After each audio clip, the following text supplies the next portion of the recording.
Hello, ladies and gentlemen. Welcome back to the Game Hub. I am your host, GamerK, and it's time for the final video of March. And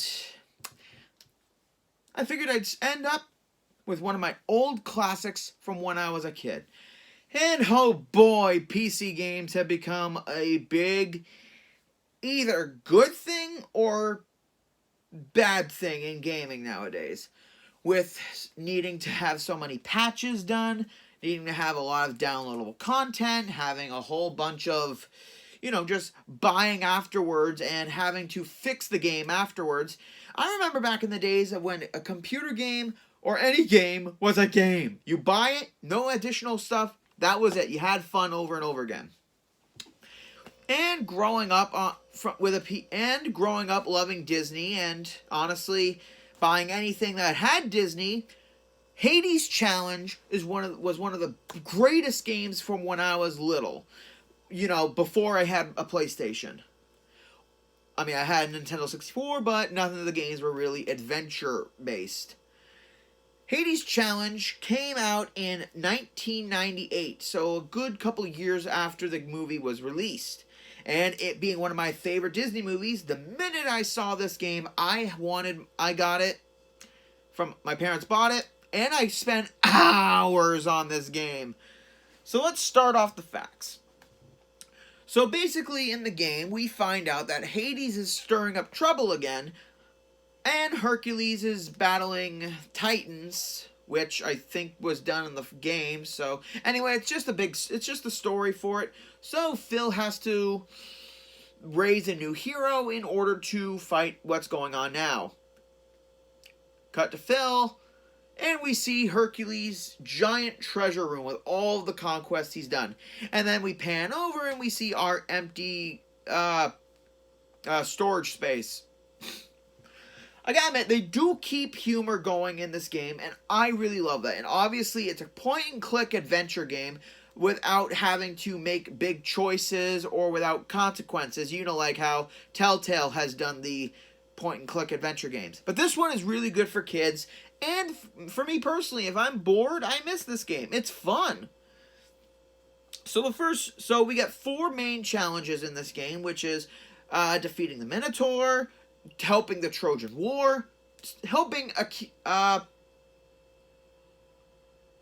Perseus slay Medusa, and then afterwards Hades gets tired of us winning, so he kidnaps Phil and warns us to stay away. The game is roughly 2 hours long for a PC adventure game, and plus for kids, it's pretty good. I know this is a game that no one's ever going to play again, but if you have a copy or if you're able to find a digital copy and upload it to your computer, give it a try. It's a fun game for kids, and it teaches them more about Greek mythology. So continuing onward about the game, the puzzles are beautifully done, but I'll get to those in a minute.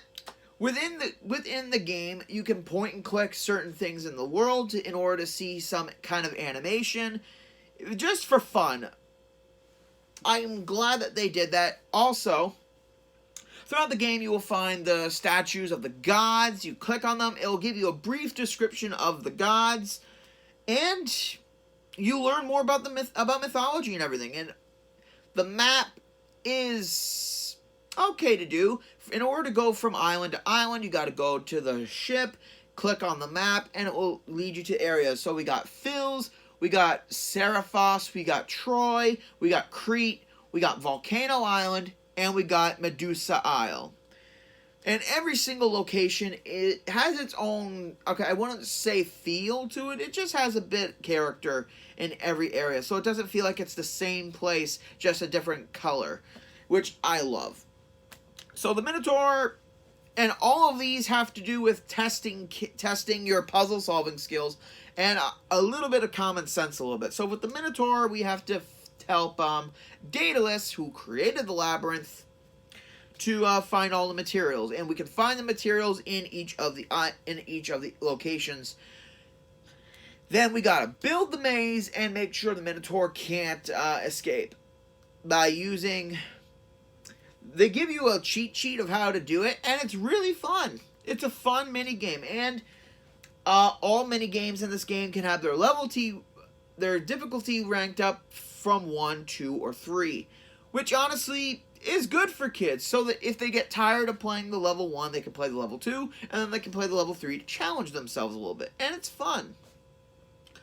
The Trojan War, on the other hand, is my least favorite, because you basically gotta go through catacombs and figure your way out by decoding what the signs say by using a scroll with the letters.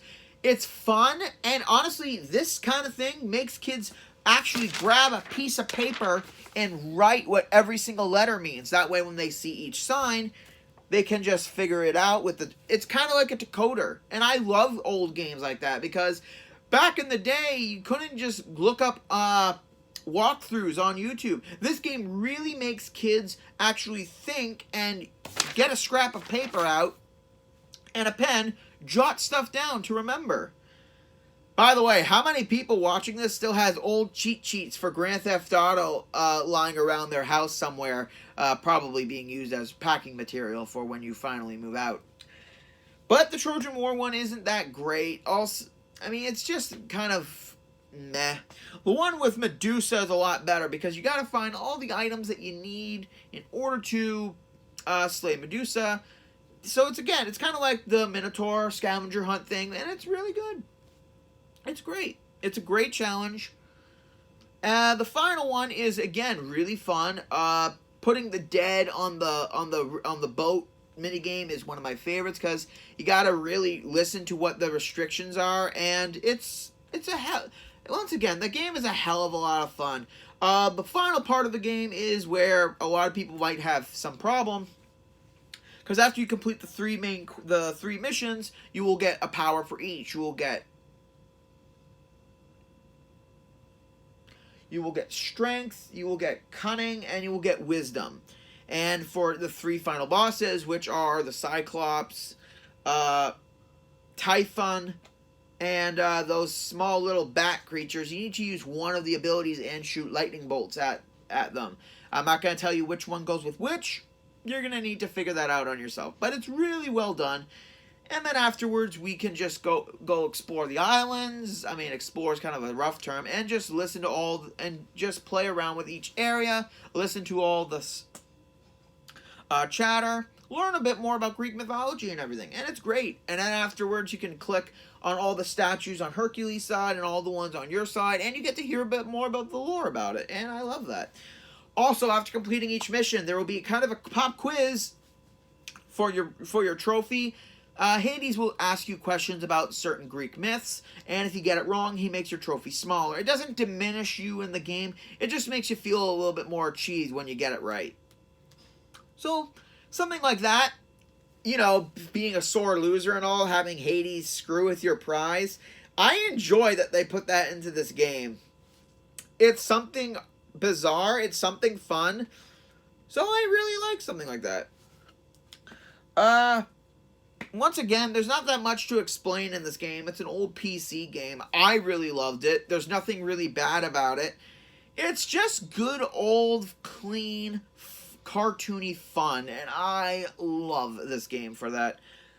So, honestly, I give Hades Challenge an 8 out of 10. It's great when I was a kid. It's great now. If you can find a digital copy on it, get it on your computer.